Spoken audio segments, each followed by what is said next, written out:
So guys आप सभी ने देखा होगा कि जितने भी सारे कंस्ट्रक्शंस है उसमें मोस्टली हम लोग यूज़ करते हैं रेक्टेंगुलर शेप बीम्स। तो चाहे कंस्ट्रक्शन छोटा हो या बड़ा, जब जब कभी भी हम लोग आरसीसी सेक्शन अडॉप्ट करते हैं तो बस बीम के लिए हम हमेशा रेक्टेंगुलर सेक्शन ही यूज़ करते हैं। तो हम आज इस वीडियो में रेक्टेंगुलर सेक्शन यूज़ करने के पीछे के बेसिक्स पता करने वाले हैं कि क्यों हम रेक्टेंगुलर सेक्शन ही यूज़ करते हैं वहाँ पर, और कोई सर्किल सेक्शन या ऑक्टागोनल सेक्शन या ट्रायंगुलर सेक्शन ये सारे सेक्शंस वहाँ पर क्यों नहीं यूज़ करते। तो इस वीडियो में आप देखने वाले हैं इसका पूरा तरह बेसिक्स, और इसके बाद इसका कंटिन्यूशन वीडियो जिसमें मैं प्रैक्टिकल कर कर बताऊँगा, वो देखने के बाद भी आपको पूरा समझ में आ जाएगा। तो ये बेसिकल वीडियो है, बस हम यहाँ पर देखेंगे कि क्यों हम रेक्टेंगुलर सेक्शन अडॉप्ट करते हैं। So welcome to civilian ways. So let's start our derivation. तो यहाँ पर कुछ अजम्पशंस है। एक्चुअली जो ये बीम्स की थ्योरी होती है ना, ये इसे कहते हैं एक्चुअली यूलर बर्नौली थ्योरी, जिसका नाम बहुत पॉपुलर है, लाइक प्योर बेंडिंग थ्योरी भी हम लोग इसे बोलते हैं, या फ्लेक्सचर थ्योरी भी बोलते हैं हम इसे, या फ्लेक्सचर इक्वेशन डेरिवेशन भी बोलते हैं। बहुत सारे नाम हैं इसके, लेकिन जो ओरिजिनल नाम है जिसने ये निकाला है वो यूलर बर्नौली है। यूलर बर्नौली फ्लेक्सचर अजम्पशन है। तो इसके कुछ सारे अजम्पशन है, बेसिक अजम्पशंस, जैसे कि plane section remains plane even after bending, और stress is proportional to strain, and within proportionality limit हम लोग डेरिवेशन निकाल रहे। ऐसी कुछ सारी चीज़ें हैं, लेकिन हमें जब फोकस करना है बेसिक्स पर तो यही जानना ज़रूरी है कि ये जो थ्योरी है वो सिर्फ होमोजीनियस और कॉम्पोजिट सेक्शंस के लिए वैलिड है, और टॉर्जन जब सर्कुलर शाफ्ट पर लगता है तो उस पर वैलिड है, और जितने भी इलास्टिक और इनइलास्टिक थ्योरीज है उन पर वैलिड है। तो हमारे डेरिवेशन शुरू करने से पहले हमें ये एक छोटा सा कॉन्सेप्ट समझना है। ये कॉन्सेप्ट में हमें ये है कि ये जो बीम है, ये जो बेंड होता है एक सर्किल के आर्क के टाइप बेंड होता है। ओके, ये हमारा सर्किल का सेंटर पॉइंट है, और ये मैं यहाँ पर कंपास रखकर ये ड्रॉ कर रहा हूँ। तो ये सर्किल के आर्क के टाइप में बेंड होता है, ये वाला भी एक अजम्पशन है। तो इसमें हम कुछ पॉइंट्स है जो यहाँ पर हम लोग डिनोट करेंगे, ठीक है। ये वाला जो है आर है, यहाँ से लेकर यहाँ तक ये सेंटर ऑफ सर्किल है, और ये हमारा बीम है, और ये हमारे बीम की न्यूट्रल एक्सिस है, और ये एक फाइबर है जो कि बेंड हुए बाद शिफ्ट हो गया नीचे। तो ठीक है, ये वाला आर है रेडियस ऑफ कर्वेचर, और ये जो है शिफ्ट हुआ भाई, अभी मैं आपको वो एक स्टेप बाय स्टेप मैनर में समझाऊंगा। तो ये जो है टीटा है। ओके, ये वाला टीटा आ गया, मतलब ये बीम के एंड से लेके ये बीम तक एंगल है, और ये जो है लेंथ ऑफ द बीम है, और ये रेडियस ऑफ कर्वेचर है। ये एंगल ऑफ मतलब चेंज है, एंगल ऑफ चेंज मतलब आप कुछ भी बोल सकते हो इसको। और ये वाला ए है, ये वाला बी है, मतलब ऊपर के दो पोर्शंस, और ये ए डैश बी डैश नीचे के दो पोर्शंस है। तो अभी हमें फोकस करना है बस ये आर पर और थीटा पर, और ये वाई पर। वाई मतलब यहाँ पर न्यूट्रल एक्सिस पे जो एक फाइबर था वो फाइबर अभी नीचे शिफ्ट हो गया, और उसको हम डिनोट कर रहे हैं वाई से। वाई डेप्थ वो नीचे शिफ्ट हो गया, और ये जो एल है initial length of the beam है, और ये जो एल है, एल डैश है, ये बीम बेंड होने के बाद की लेंथ है। तो अब हमें डेरिवेशन ये निकालने के लिए सबसे पहले कुछ बेसिक फार्मूलाज है वो हमें क्लियर करने पड़ेंगे। तो बेसिक फार्मूलाज क्या है कि ये डेल्टा एल मतलब change in length, delta L is equals to L dash minus L मतलब फाइनल एल, एल डैश मतलब ये तो एल डैश जो है इससे किसी भी तरह बड़ा ही होगा। तो इसमें से हमें ये एल निकाले तो आ जाएगा एल डैश, मतलब कितनी लेंथ हमारी चेंज हुई। और ये है बेसिकली स्ट्रेन का फॉर्मूला। स्ट्रेन क्या होता है, change in length by original length, मतलब क्या हो गया डेल्टा एल बाई एल। और ये क्या है, स्ट्रेन का और एक इक्वेशन है। ये इक्वेशन क्या से आता है हमें, यंग्स मॉड्यूलस से। ई जो है स्ट्रेस बाय स्ट्रेन, ये बेसिक, ये वाला भी बेसिक, बहुत बहुत बेसिक डेरिवेशन है, हमें ई आता है स्ट्रेस बाय स्ट्रेन से। तो हम क्या करें, ये स्ट्रेन को उधर डाल दिया और ई को इधर ले लिए, तो क्या हो गया, strain is equals to stress by Young's modulus. फिर उसके बाद stress is equals to load by area. तो हम यहाँ पर लोड को फोर्स बोलेंगे, पी एन पी नहीं, यहाँ पर हम एफ बोलेंगे, ठीक है। ये सारे अभी हमें काम आएंगे स्टेप बाय स्टेप। फिर अब हम ये क्या किए, ए को इधर दे दिए, तो फोर्स क्या होगा, स्ट्रेस इनटू एरिया हो गया। अब आती है बारी मूवमेंट की। मूवमेंट क्या होगा, movement is equals to force into distance. ये डिस्टेंस कौन सा डिस्टेंस है, ये वाई है, यहाँ पर हमारी थ्योरी में जनरली मूवमेंट का मूवमेंट का मतलब जो इक्वेशन होता है फोर्स इनटू परपेंडिकुलर डिस्टेंस होता है। अभी हमारे थ्योरी के हिसाब से ये जो वाई वाला है ये वाई है, और वो फोर्स कौन सा फोर्स होगा अब आगे चलकर देखेंगे। तो बेसिकली अभी हम शुरू करने वाले हैं थियरी, ओके, जिसे हम डिराइव करेंगे फाइनल इक्वेशन। तो थीटा की वैल्यू क्या है, फर्स्ट वाला हम ये इक्वेशन यूज करेंगे। ये थीटा जो आता है हमें, theta is equals to L by R. ये जो लेंथ रही थी ना, initial length by R, okay, इससे हमें थीटा आ गया। उसके बाद अब एल डैश निकाल लेंगे हम, अब इसे एल निकाल लेंगे, okay. L is equals to radius of curvature into theta, ये एल आ गया हमें, ओके, इनिशियल लेंथ है हमारी। तो अब हम इसे बोलेंगे फर्स्ट इक्वेशन। अब उसके बाद और एक इक्वेशन बनता, क्योंकि एल अब बाद में एल एल एल नहीं रहा, एल चेंज हो गया, एल डैश हो गया। तो अब एल डैश का इक्वेशन क्या है, L dash is equals to R plus y into theta. पहले क्या हुआ था, इतना आर ही था यहाँ पर सेंटर तक, लेकिन अब ये जो फाइबर था यहाँ पर का वो इतना शिफ्ट हो गया, तो क्या हो गया हमें, आर प्लस वाई हो गया यहाँ पर, R plus y into theta. तो ये क्या हो जाएगा, आर थीटा वाई थीटा हो जाएगा, R theta plus y theta, okay. अब हमारा फर्स्ट इक्वेशन इस्तेमाल करने का भी वक्त आ गया यहाँ पर। फर्स्ट इक्वेशन क्या था हमारा, डेल्टा एल। डेल्टा एल मतलब change in length, L dash minus L. L dash क्या है, R theta plus y theta, ये क्या आ गया। फिर और एक जो था हमारा आर थीटा, ये हमें इसमें से माइनस करना है, ओके, माइनस आर थीटा। तो ये आर थीटा, ये आर थीटा गया, डेल्टा एल आ गया हमें वाई थीटा, ओके। हम इसे ले लेंगे इक्वेशन नंबर 3। होप यहाँ तक तो सब क्लियर है। इसमें हमें आ गया वाई थीटा, ओके। अब स्ट्रेन का फॉर्मूला क्या है, next strain is equals to delta L by L है। तो delta L by L strain है हमारा। तो अब हमें डेल्टा एल क्या आ गया, वाई थीटा आ गया, ओके। एल क्या है अपने पास, आर थीटा है, ये थीटा गया, ये थीटा गया। तो उसके बाद फाइनली हमें स्ट्रेन का इक्वेशन क्या आ गया, y बाई आर। इसे हम ले लेंगे equation number 4, y by r आ गया हमें। बट स्ट्रेन का हमारे पास और एक भी फॉर्मूला है, वो क्या है, स्ट्रेस बाई यंग्स मॉड्यूलस, तो वो भी यहाँ पर लिख लेंगे। But strain is equals to stress by Young's modulus. तो हमारे इक्वेशन का मतलब आधा पार्ट, 50% इक्वेशन हमारा यहाँ पर सॉल्व हो गया।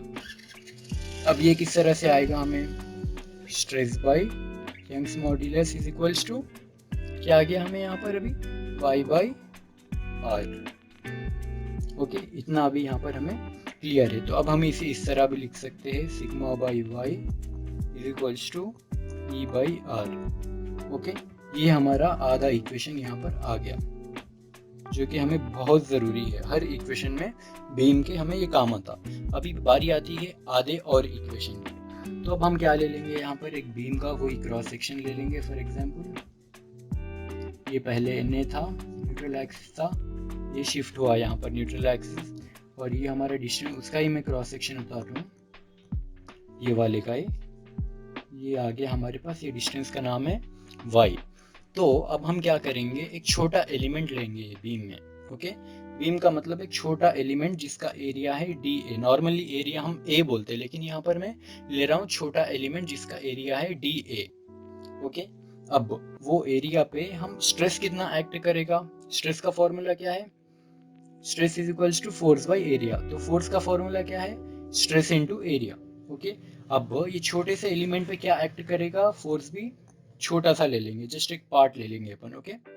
तो DF आ गया, DA आ गया।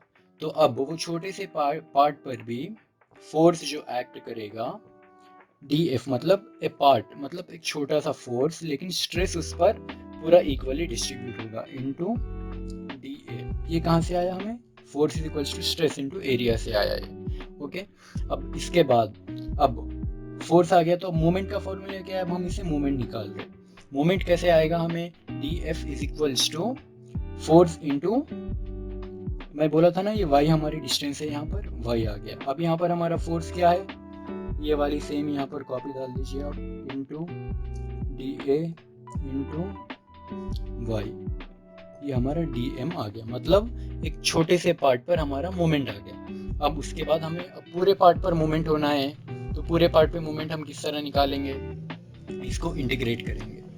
अब इंटीग्रेशन करेंगे, किससे इंटीग्रेशन करेंगे हम, यहाँ पर m को निकालने के लिए ये dm का इंटीग्रेशन करेंगे। dm का इंटीग्रेशन करे बाद हमें क्या आ जाएगा, यहाँ पर directly sigma b by y into integration of y square dA। फिर इसका और अगर पार्ट हम निकालेंगे तो फाइनली इससे हमें डिराइव हो जाएगा m is equals to sigma b by y into I आ जाएगा। फिर इसका अगर खोल कर लिखेंगे आप, ये इसको उधर भेज देंगे, ठीक है। तो ये M by I is equals to sigma b by y. Sigma b मतलब बेंडिंग है ये, ओके। सिग्मा बी भी बोल सकते हैं आप चाहे तो इसे सिग्मा भी बोल सकते हैं। तो अब यहाँ देखिए आप, सिग्मा बाई वाई आ गया हमें यहाँ पर, तो यहाँ पर भी सिग्मा बाई वाई है। तो हमारा फाइनल इक्वेशन क्या बन गया यहाँ पर, sigma by y is equals to E by R is equals to M by I. अब इसके इक्वली मैं क्यों लिख रहा हूँ यहाँ पर, ये यहाँ पर आया ना इसीलिए। अब ये फाइनली हमारा फ्लेक्सर इक्वेशन बन गया। तो अभी आप इसे फ्लेक्सर इक्वेशन भी बोल सकते हैं,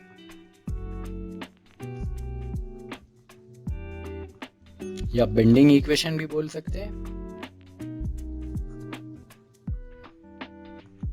या फिर प्योर बेंडिंग भी बोल सकते हैं। बहुत सारे नाम है इसके, यूलर बर्नौली बीम इक्वेशन या फ्लेक्सर इक्वेशन या बेंडिंग इक्वेशन भी बोल सकते हैं। तो एज ए सिविल इंजीनियर ये हमें जानना बहुत ज़रूरी है। और एक बार आप इसका डेरिवेशन देख लीजिए, आपको एग्जामिनेशंस में भी ये काम आ सकता है, या फिर आप बेसिक एज ए इंजीनियर भी आपको बेसिक नॉलेज होना बहुत ज़रूरी है। हम देखिए, मैं आपको रिव्यू देता हूँ यहाँ पर। थीटा निकाले, ये हमारा फाइनल आ गया। तो इसे मैं एक बार फिर से वो कर लेता हूँ। अब theta is equals to L by r आ गया था हमें, L is equals to r theta आ गया। फिर हम क्या करें, एल डैश निकाले। एल डैश क्या हो गया, ये चेंज बेंड हुए बाद बीम चेंज हुआ ना, तो क्या हो गया, r plus y into theta. ये r plus y into theta का टीटा यहाँ पर आ गया, r theta plus y theta आ गया। फिर डेल्टा एल हमें किस तरह से, delta L is equals to L dash minus L. L dash क्या था, r theta plus y theta, फिर एल था सो आर टीटा। ये दो प्लस माइनस होकर कैंसिल हो गया। अब डेल्टा एल कितना आ गया, डायरेक्टली वाई टीटा आ गया। फिर अब स्ट्रेन क्या है, delta L by L formula है स्ट्रेन का, यहाँ पर देखिए। फिर y theta by R theta, ये टीटा और ये टीटा कैंसिल हो गया। तो हमें इतना आ गया कि स्ट्रेन वाई बाई आर के बराबर है, ओके। बट स्ट्रेन का हमें बेसिक से और एक भी इक्वेशन है कि स्ट्रेस बाय यंग्स मॉड्यूलस। तो हम यहाँ पर ये बोल सकते हैं कि stress by Young's modulus is equals to y by R, मतलब ये स्ट्रेन और वो स्ट्रेन को हम इक्वेट कर दे रहे। तो इतना इक्वेशन हमें यहाँ पर आ गया।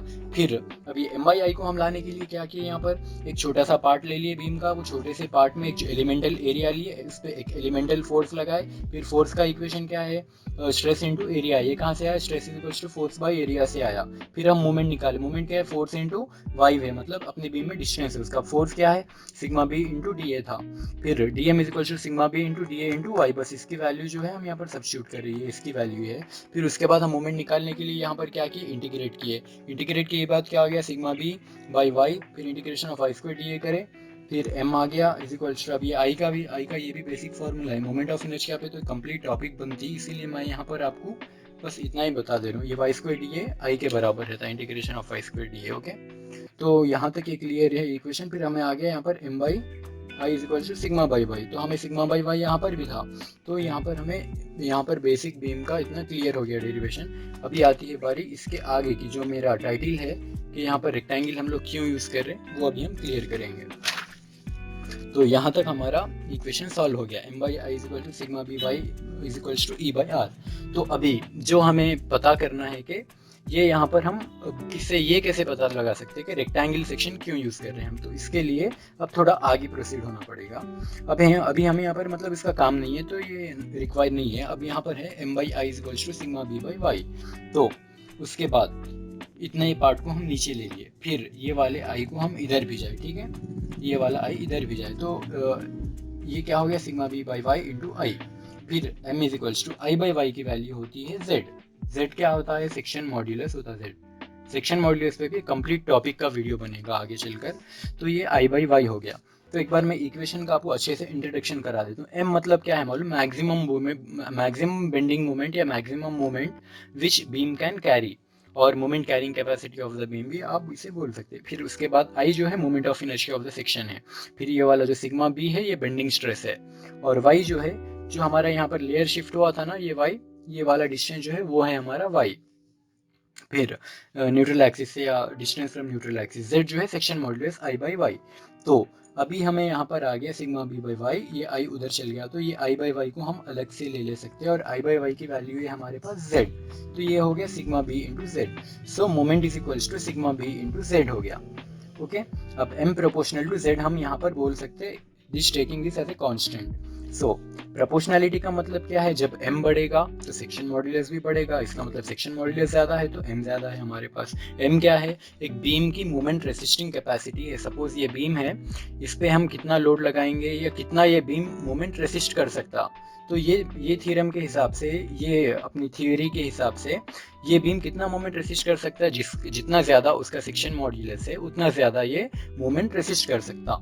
तो the section which have more section modulus will have more moment carrying capacity. okay, तो more moment capacity मतलब अब आप दो sections ले लीजिए सेम एरिया के, जिसका भी सेक्शन मॉड्यूलस ज्यादा रहेगा, ओके, जिसका भी सेक्शन मॉड्यूलस ज्यादा रहेगा उसकी मोमेंट कैरिंग कैपेसिटी बहुत ज्यादा रहेगी।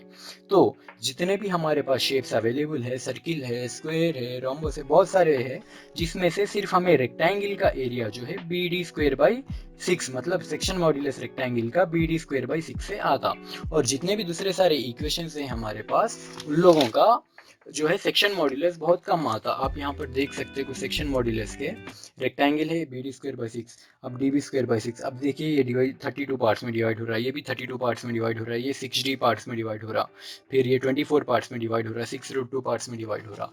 तो बेसिकली जो है सेक्शन मॉड्यूलस हमारा रेक्टेंगल का मतलब बहुत ज़्यादा है, जिससे हमें मिलती है ज़्यादा मोमेंट कैरिंग कैपेसिटी। तो इससे ज़्यादा मोमेंट कैरिंग कैपेसिटी क्या हो गया, आप डिज़ाइन किए कोई प्रॉब्लम डिज़ाइन करने के बाद आपको सपोज आ गया कि आपके पास है ना फलानी इतनी ब्रेड्थ और इतनी डेप्थ का बीम आपको इस्तेमाल करना है, मतलब एरिया आ गया आपके पास। ओके, आपको एरिया आ गया, फिर AST, ये सब आ गया डिजाइनिंग से अपने को। अब हमें यूज करना है करेक्ट सेक्शन चूज करना है, अडॉप्ट करना है। तो हमें ऐसा सेक्शन देखना पड़ेगा जो मोमेंट रेसिस्ट करे।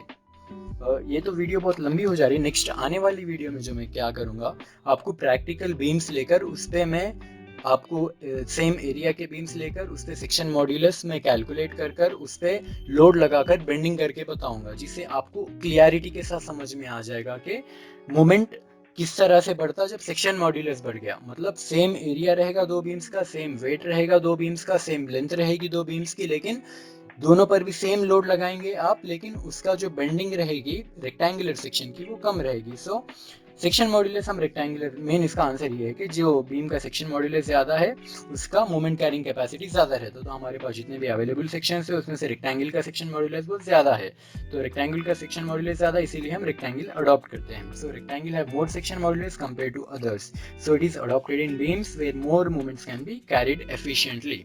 सो आप पार्ट 2 के इंतजार में रहिए, उसमें मतलब मैं आपको प्रैक्टिकल बताऊंगा, क्योंकि उसमें आपको थोड़ा फर्स्ट पार्ट का भी इंट्रोडक्शन मिलेगा, फिर आप प्रैक्टिकल देकर पूरी तरह आपका डाउट्स क्लियर हो जाएंगे। सो गाइस, ये था कंप्लीटली प्योर बेंडिंग फ्लेक्सर फॉर्मूले का डेरिवेशन।